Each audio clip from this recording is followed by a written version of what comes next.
Project 2025. Project 2025. Deeper look at Project 2025. You've probably heard about Project 2025, the 900-page manifesto drawn up by Donald Trump's MAGA allies to radically remake our country. It's worth knowing about as you think about your vote, because this election is not just a choice of candidates. It's really a choice of the kind of country you would like to live in. Project 2025 is the MAGA Republican playbook to go around the Constitution, the Congress, and the courts to take total control of our government, using it to enforce their ideology on our lives. The thing is, it's eminently doable. They've been planning this for years, and we'll be ready to go on day one should Donald Trump be elected. Let's look a little deeper at a section that's been overlooked in the media. Their plan to radically remake our military. If one were to write a credible roadmap to transform our democracy into a dictatorship, this is what it would look like. And a big part of that is to turn the most effective, professional, and nonpartisan fighting machine that the world has ever seen into Trump's MAGA military force. Ready, willing, and able to deploy against our fellow citizens should Trump issue an illegal order. It achieves this goal in 4 steps. First, it corruptly uses the power of the presidency to fire flag officers, generals, admirals, and so on, who they deem not sufficiently loyal to Trump. Second, it stops promoting anyone in the military who doesn't pledge allegiance to their agenda. Third, it obliterates military readiness programs that ensure our diverse forces know how to work together. Fourth, it actively recruits troops who may have been targeted for radicalization by white supremacists. And then, it enables the use of the Insurrection Act to deploy the military inside the country against political opponents, protesters, or just about anyone Donald Trump chooses. That's a lot. So let's walk through it. The first step in creating a military that is loyal to Trump and carries out whatever order Trump gives, legal or not, is to remove all obstacles at the top. That means clearing out generals, admirals, and others who would refuse to carry out illegal orders in accordance with the Constitution. Trump himself has made it clear. I would fire them. You can't have woke military. Project 2025 calls troops who follow the Constitution Marxist and says they are Barack Obama's General Officer Corps. Well, I served in uniform for over 30 years, following my father's footsteps, and my family still serves today. I can assure you that there aren't many Marxists in the military. So who are they looking to fire? Anyone who is loyal to the Constitution above all. Once they clear out top ranks, they will only promote MAGA loyalists. They falsely claim that promotions under previous administrations were illegitimate, and that the antidote is to freeze promotions, even if people are in line and qualified, unless they are MAGA loyalists. That clears way for Trump to move his hand-picked people into key military leadership positions in acting roles, sidestepping any Senate confirmation vote. And who might he choose? We're talking about people like disgraced retired Lieutenant General Michael Flynn, who pled guilty to lying to the FBI in a Russian influence case, but was pardoned by Trump. General Flynn, he's some general, he's some man. He took abuse like nobody could have handled, and he came out bigger, better, stronger than ever before. We love him. He's a leader. And you just stay wealthy and healthy and well and everything. I want you to have great lives in general. You just have to stay healthy because we're bringing you back. We're going to bring you back. We're talking about retired Brigadier General Don Bolduc, a 2020 election denier who called for abolishing the FBI. Project 2025 then radically changes the culture of service. The report spills a lot of ink falsely arguing that the military spends most of its time on social engineering, Marxist indoctrination, critical race theory, and diversity, equity, and inclusion. It bashes transgender service members and kicks them out of the military. Anyone who has worn the country's uniform knows there is no Marxist indoctrination or social engineering going on. So what are they talking about? They're referring to programs that train our diverse armed forces how to respect each other and work together. This is key to unit cohesion and readiness. It's really a matter of life and death on the battlefield. They would abolish this training in order to remake a diverse fighting force into a political, homogenous MAGA military. Finally, Project 2025 curiously stresses the need to reward 8,400 troops who were discharged for refusing orders to be vaccinated against COVID during the pandemic. It rewards them with back pay and full restoration of rank to lure them back. Wonder why? Well, far-right conspiracy groups and white nationalists have spent years targeting people who are anti-vaccine to recruit and radicalize. They bury them in anti-government propaganda and MAGA conspiracy theories. These are not people you want to hand a military weapon to and hope for the best. So, how might President Trump use this MAGA military? Well, we don't have to guess. Think back to when he ordered his staff to deploy the military to shoot protesters demanding justice for George Floyd's murder. Just shoot them in the legs, he ordered. Unfortunately, the chairman of the Joint Chiefs and his Secretary of Defense rightfully told him no. What specifically was he suggesting that the U.S. military should do to these protesters? He says, can't you just shoot them? Just shoot them in the legs or something. And he's suggesting that that's what we should do, that we should bring in the troops and shoot the protesters. Donald Trump learned that when people are loyal to the rule of law and the U.S. Constitution, they can stop him. He won't make that mistake again. Project 2025's own architect has warned us that violence may be used against anyone who gets in their way. We are going to win. We're in the process of taking this country back. We are in the process of the Second American Revolution, which will remain bloodless if the left allows it to be.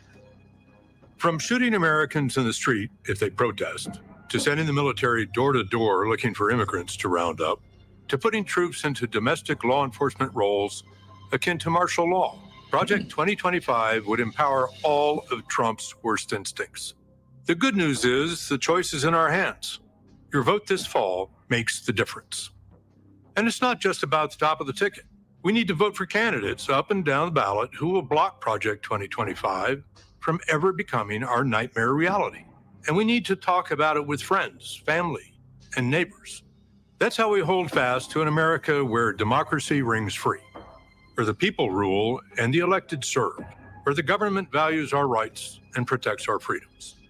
And an America that continues to say, if you're willing and able to serve, there is a place for you in our armed forces.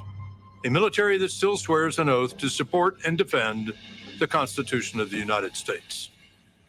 It's up to us. Thank you.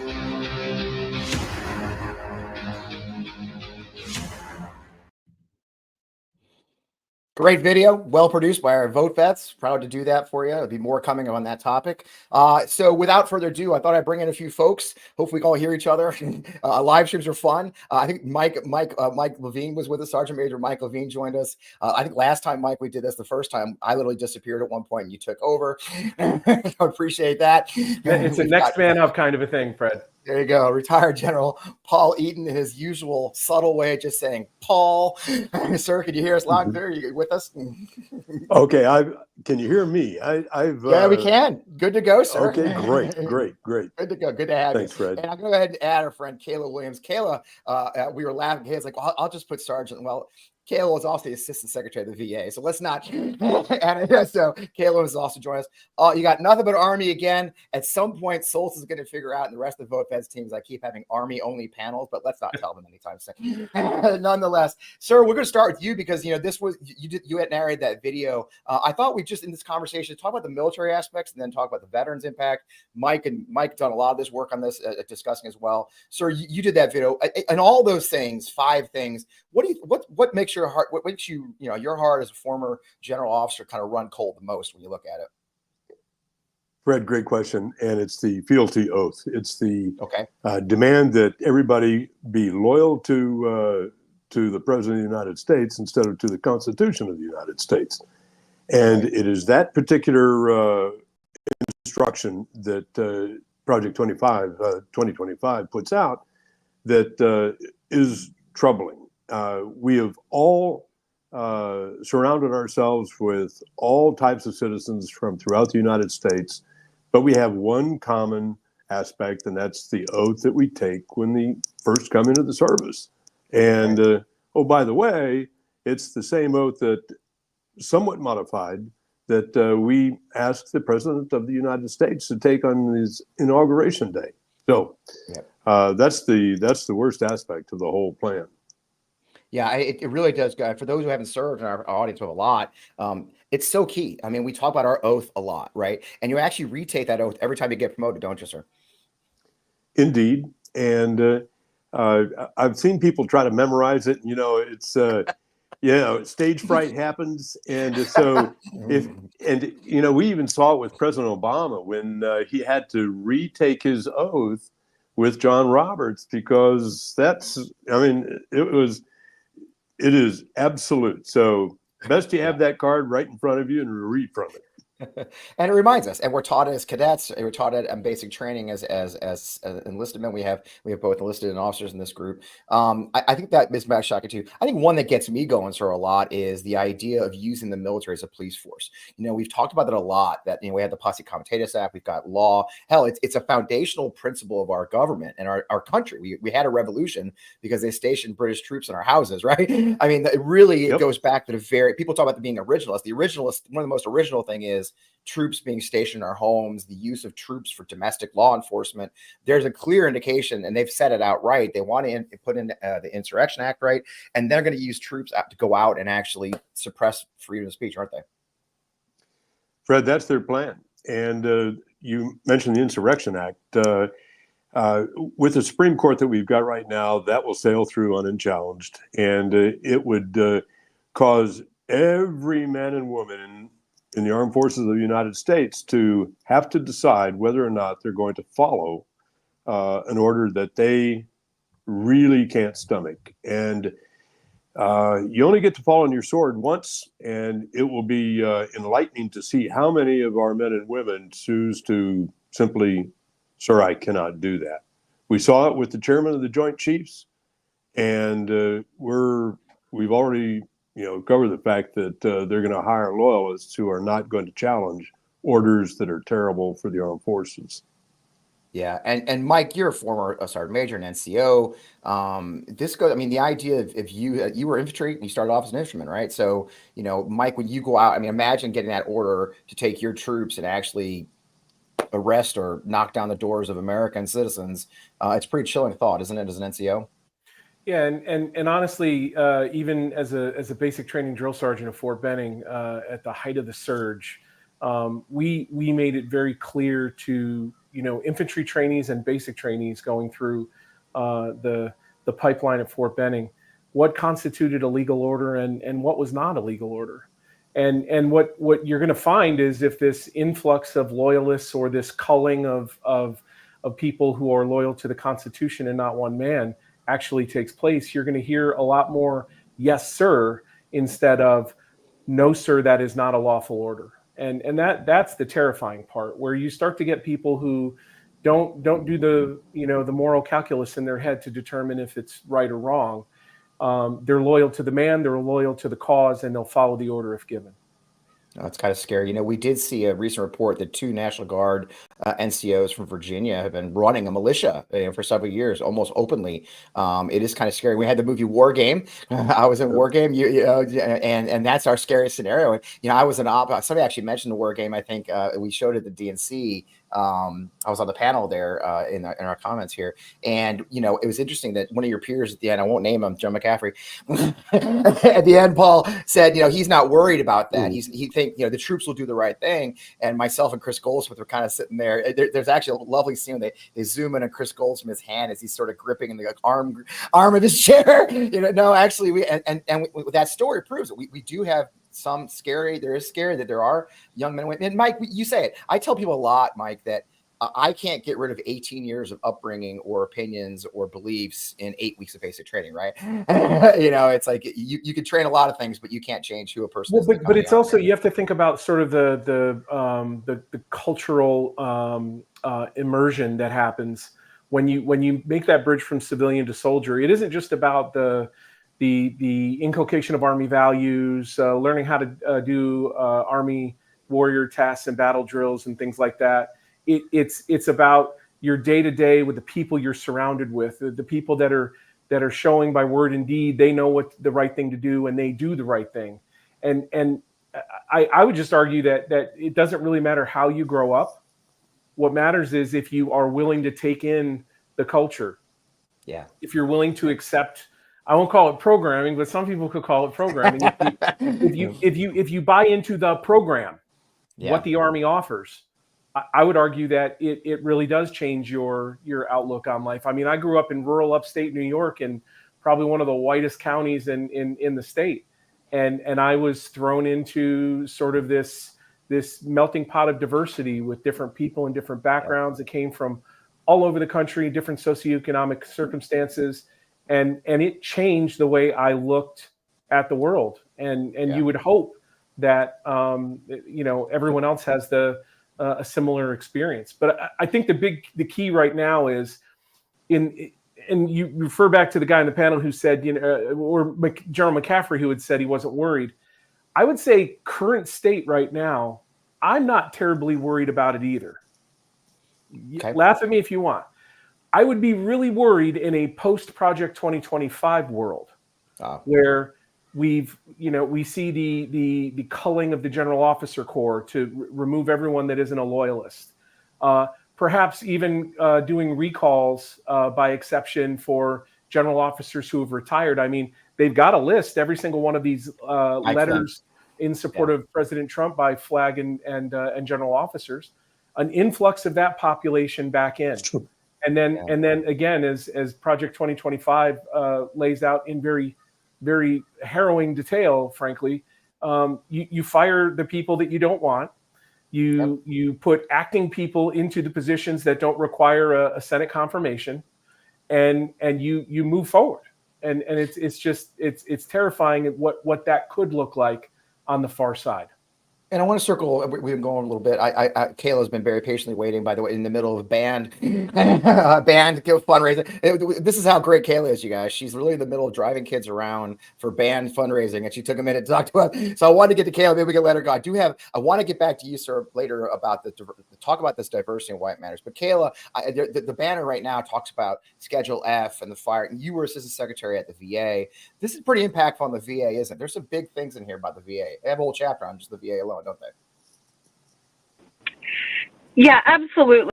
And, some of the things that I think are really concerning, you mentioned the desire to fire employees. They want to cut the size of the federal government by about 1 million folks.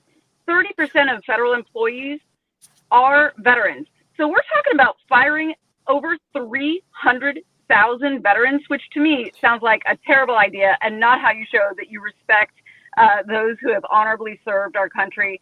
They're talking about trying to speed up reviews of what conditions are rated for when you're looking at service connected. So it gets a little wonky. It's in the weeds. I'll put everyone to sleep if I really dig into it, but it's called the VASR-D. It's VA's schedule of rating disabilities. We do this, we update this periodically in a really transparent process. You post things in the Federal Register. Everybody has a chance to weigh in. This is something that we want, an accountable, a transparent government. And they want to try to figure out how to speed that up, make it faster when they're making changes, because they want to save money on the backs of our veterans. Wow. And they have said in Project 2025, they want to do that for everyone moving forward. And maybe make changes for those who already have ratings. That's a big flag. They're not willing to be completely clear on what that means. Does that mean that my spouse who sustained a penetrating traumatic brain injury might suddenly see his disability rating cut? Does that mean that I might suddenly see it cut? They don't make an assurance. They won't make it clear. They use this real fuzzy language so they could get away with a lot. The other thing I'm going to say that I'm really nervous about is the language they use in there about some of the care that is available, for example, to women. They say, oh, well, that's not for service-connected conditions. That's a big flag. Right. Are you saying that VA should only exist to cover service-connected conditions? What does that mean? That my spouse would be able to go there only for things related to his traumatic brain injury? And if he has some other condition, he has to go see a different doctor who can't see his VA medical records? We're looking at duplicative tests. We're looking at providers who don't know what conditions you're being seen for in what system of care. That's not how you get healthy people.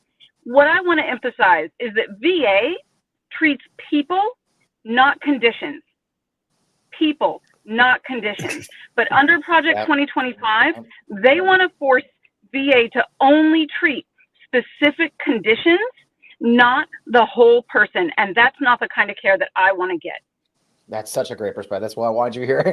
You know, and there's another piece that is really, it sounds, the thing about Project 25 that always struck me, you guys, is how it sounds so bland. It's 999 pages of very you know, I know we've been saying Google Project 2025, read it, but you guys, we were all in the government for a long time. You know, it's like it's written in government bureaucracy.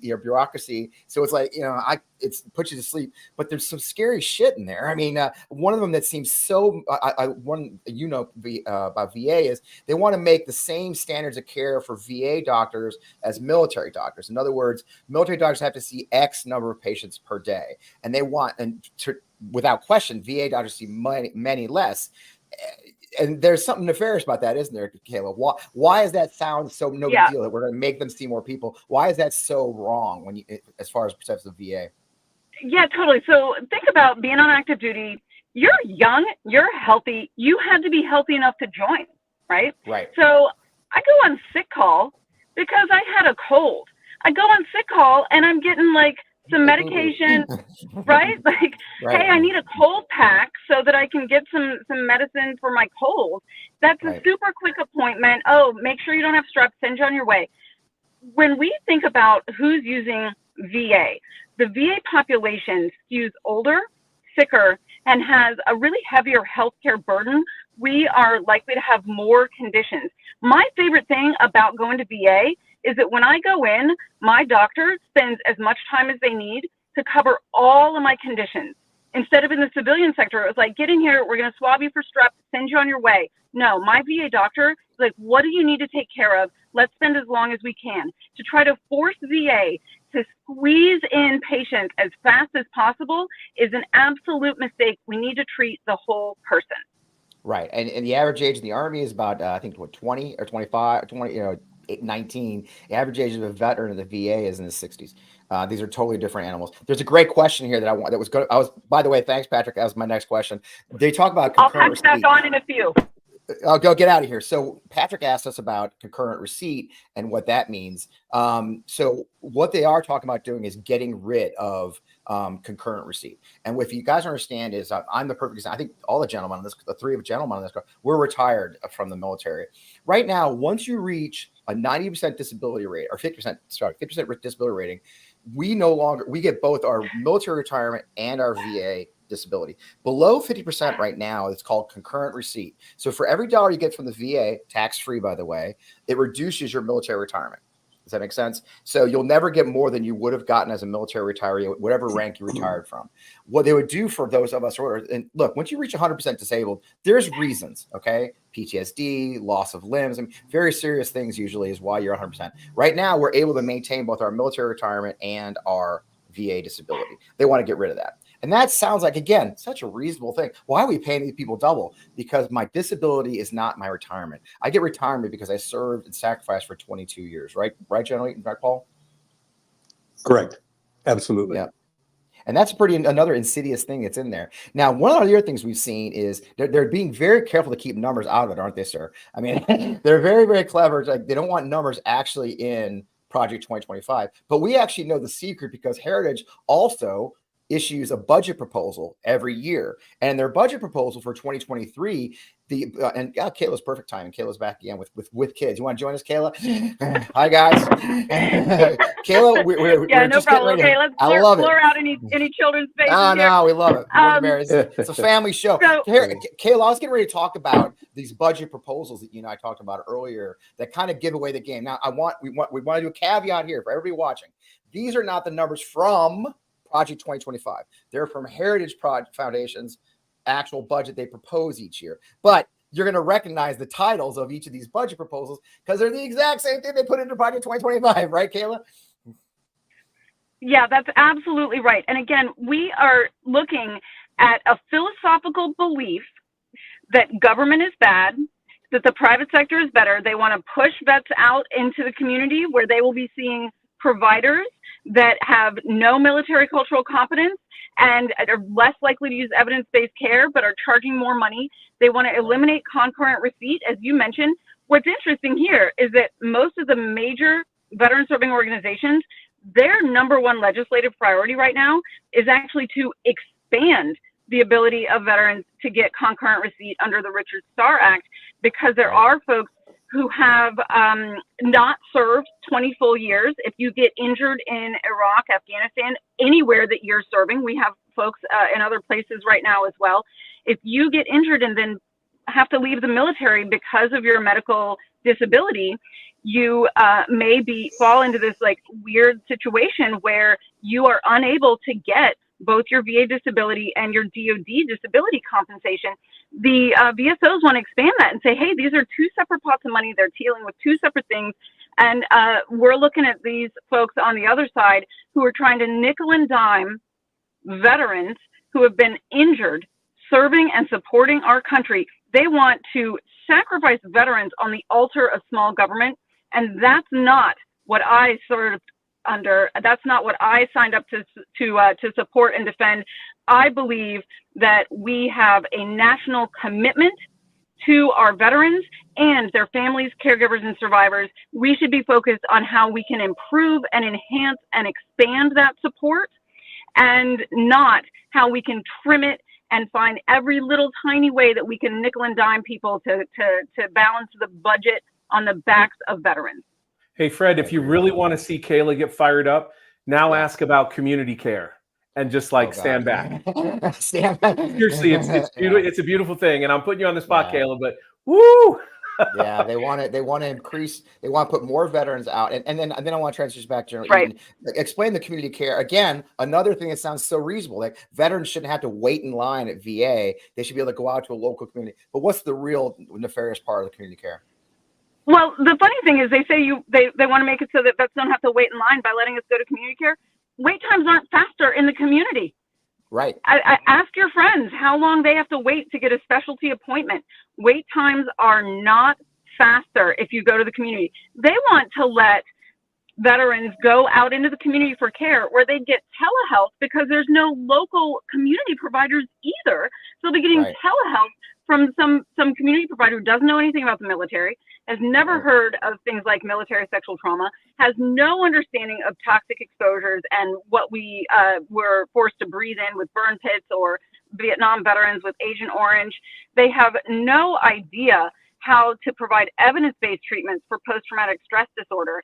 So they want to force us to go out into the community, even when we have better, higher quality, more evidence-based, more culturally competent, and cheaper to the government care available. It's not because they care about veterans. It's just because they want to privatize things. They want to let rich people get even richer while pushing us into a worse system of care. Look up the recent results. When you compare VA hospitals to other hospitals under the same exact standards that CMS has done recently, VA is outperforming non-VA facilities. They get higher satisfaction scores from patients. So you want to try to force veterans to go and get worse care in the community just because it's going to make some other people richer. This is not what is being suggested because it's the best thing for veterans. It's being done to try to shrink the government. It's being done to try to get more of our tax dollars into lining other people's pockets, not trying to support veterans. And in Project 2025, they straight up lie and claim that the Biden administration is refusing to allow people to use community care, while the community care budget has continued to tick up and up and up, as it is actually, being utilized more heavily.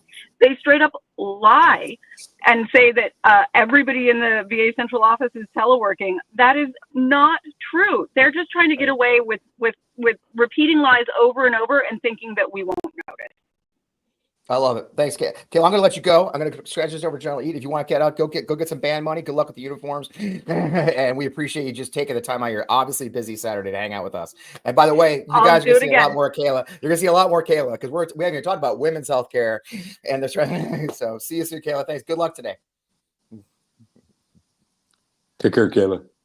So, sir, there's a lot in there, right? And you've led soldiers your entire adult life, like all of us. You've seen one of the things I want to and it does go to the VA part of this too, is that number 3. Of course, obviously one of the big Republican things as enemies is DEI or any kind of, but you served your entire adult life from when I think you were commissioned in the 70s, right, sir? So Correct, 72. The power of can you explain to especially our civilian guests, why diversity matters, right? It's the hallmark of what we do, isn't it?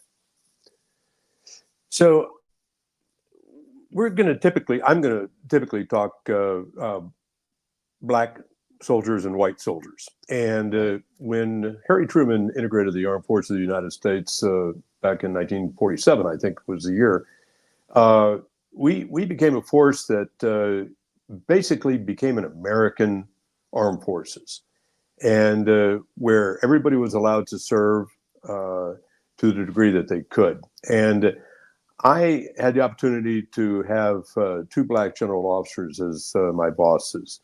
A 3-star named Cal Waller out at 1st U.S. Corps, and Larry Ellis as the commander of the 1st Armored Division. Yeah. And those 2 went to historically Black colleges. And over beers and in the different venues we were in, and typically we would ask them questions. And Larry Ellis was commissioned in 1968, went to Vietnam, and I cannot imagine some of the forces that were applied to his lifestyle in the Army. He went through a lot. He didn't wear it on his sleeve. We would coax it out of him. So that experience, coupled with the fact that I had a Black first sergeant back in 1974 when I commanded a rifle company.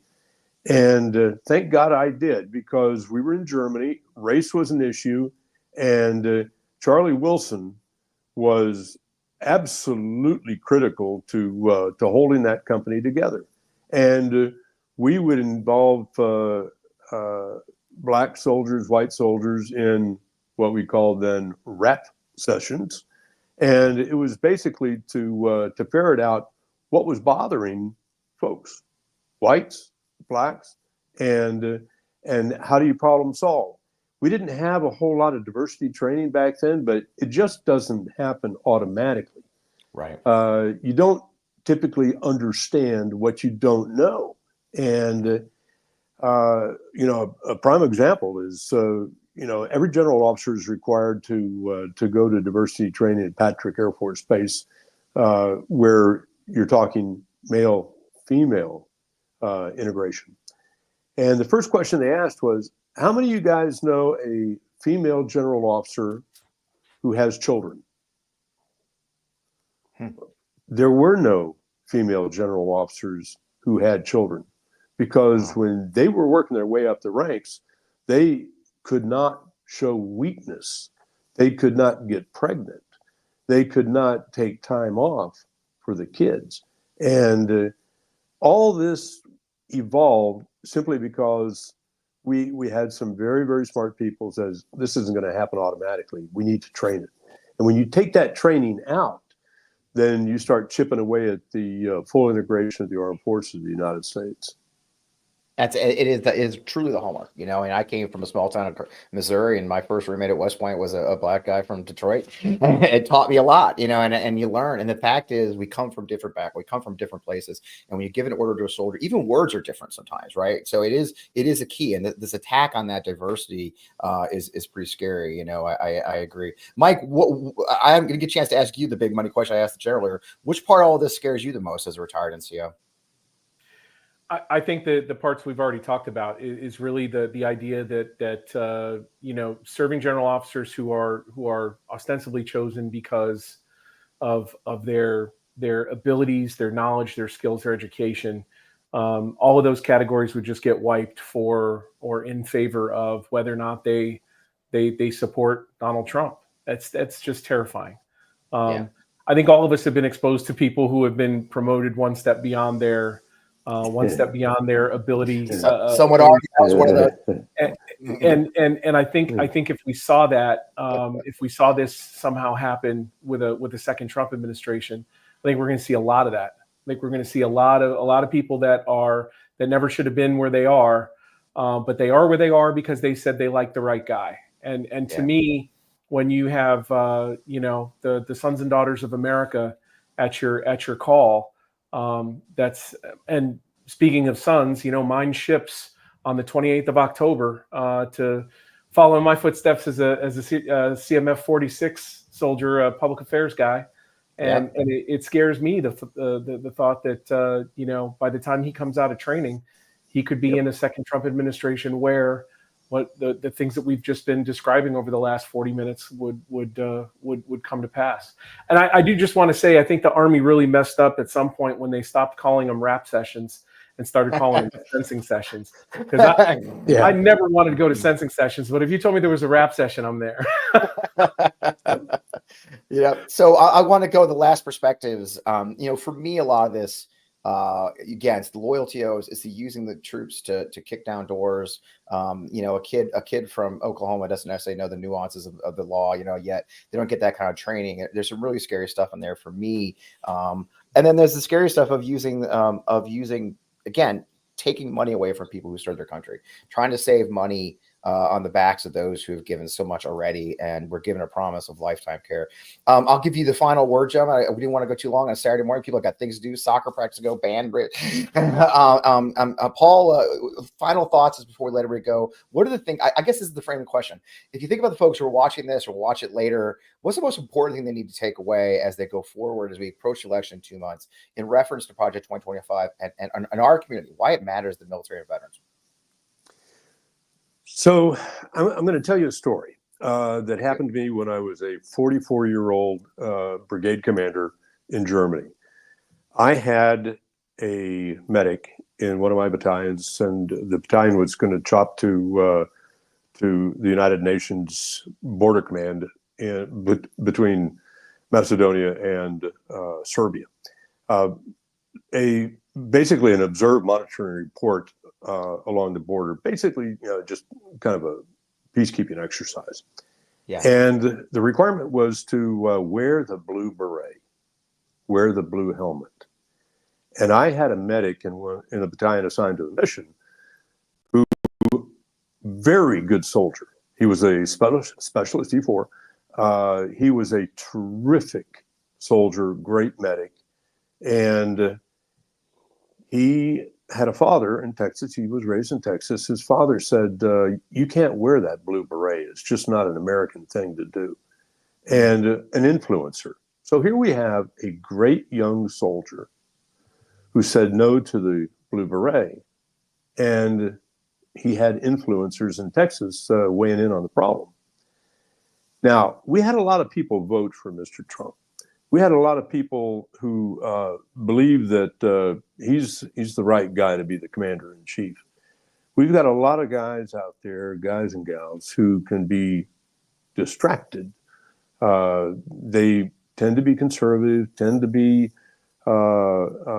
Republican voters, and they can be influenced to do the wrong thing, like my young specialist who was influenced by his father to do the wrong thing. We went through great trials to explain the presidential decision directive that authorized the use of this type chain of command, that it was actually a take on tactical command instead of full operational control or attached rules of engagement. So I disagree with General McCaffrey. I do believe that we will have great young Americans in the armed forces who will be influenced by what they hear, and we've got to work this very, very hard. And the training, the civics lessons that we can apply, the explanation of why we take the oath to support and defend our Constitution, all of this is critical to the good order and discipline of the armed forces of the United States. So we've got our work cut out for us, and all of us on this program today are profoundly involved, and I am very, very proud to be a part of it. Thank you very much for including me, Fred. Thanks, Mike. Thanks, Paul. We appreciate you. Yeah, Mike. Thoughts for it? What should these folks know about this whole thing, and what can they do? Yeah, I mean, really, this is about educating yourself. You mentioned before, this is written in sort of the bureaucratic style of policy language, and that can be pretty hard to penetrate. I think that's one of the good things about VoteVets is we're helping to translate some of this complicated policy language into easy to understand, gut punch type material. And the video that General Eaton was in is a perfect example of that. So it's a matter of educating yourself, educating your friends and family, and then being honest and reaching across to people who don't agree with you. We damage ourselves as an electorate when we confine ourselves to the silos where we find comfort in the ideas of people that think similarly to us. You got to step outside of your comfort zone a little bit and engage with people that think or feel or believe differently than you. And that doesn't make them your mortal enemy, right? We have to avoid this us versus them paradigm that we seem to be locked in for the last couple of years. The MAGA movement has damaged more families and friendships than I'm sure all of us have had some kind of impact on that. But it's incumbent on us to help develop a more educated and more aware electorate. And that starts with getting outside of your echo chamber. So talk to people about what this means. Talk to people about how this will impact, and then get out of the comments section, get off Twitter, and go vote. That's great. Couldn't say it better. I appreciate both you gentlemen joining me. I'll let you go, and I'll finish up talking to our folks about what we do. And thanks for joining us. We'll have you back again, as you know, and I hope you come back. So thank you both. Thanks, Fred.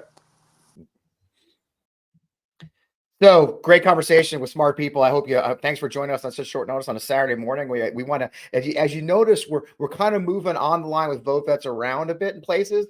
We just started the show about 2 weeks ago, and we're trying to see where you guys hang out and when you get there, and hopefully get different audience members who will join us. Now my big pitch, y'all. If you're here, if you're on Twitter or you're on YouTube, make sure you go to our YouTube channel, subscribe. You'll find all kinds. VoteVets puts a ton of videos up from actual veterans to help you learn more about our community and the passions we feel about these topics. We're going to put up more videos about Project 2025. You'll get notifications about live streams coming up when I get the wild hair or we decide there's breaking news. I'm going to warn you now, we are planning a post-debate spin room. We're going to get in that. We're going to have I'll be on vacation, but don't care. Hopefully I have good Wi-Fi. We're going to have a spin room talking about the issues. There's almost no question that with two veterans on the ticket, both Republican and Democrat, our world, our community, the military and veterans is going to come up in this conversation. Of course, we had the outrage at Arlington the other day. If you hadn't seen our live stream about that from a week ago, that's on the VoteVets channel. So this is my big push for you to go over to the VoteVets YouTube, subscribe, like us on Twitter, like us on Facebook, wherever you may be. And of course, the big one of them all, guys, if you could go to voteVets.org, give us a little money. We are investing in races across the country. We're investing in convincing people of the danger. We're talking about I'll get you a hint, there may be a bus tour about not suckers and losers. That might be out there. All that happens because of supporters like you who give us the money and where it goes to good causes, supporting our veterans, supporting the good veterans running for office. So with having said that, I'm going to remind you, I am Fred Wellman. I'm host of this show on the line with VoteVets. You're finding us on all our channels. I think even mine too today. It's the most important. Tell your friends, share, like. I could use some more likes, more emojis on here. Make sure you share, like, subscribe. That's so important for what we do and spreading the word as we get close to this election. We're 60 days out, folks. I mean, this is it. As Vice President nominee and Governor Walz says, we sleep when we die. 60 days is nothing. If any of you guys ever served in the military, right? 60 days, you're a short timer. You're damn near done, right? And so you can stand on your head for 60 days and get this done. Find a local race.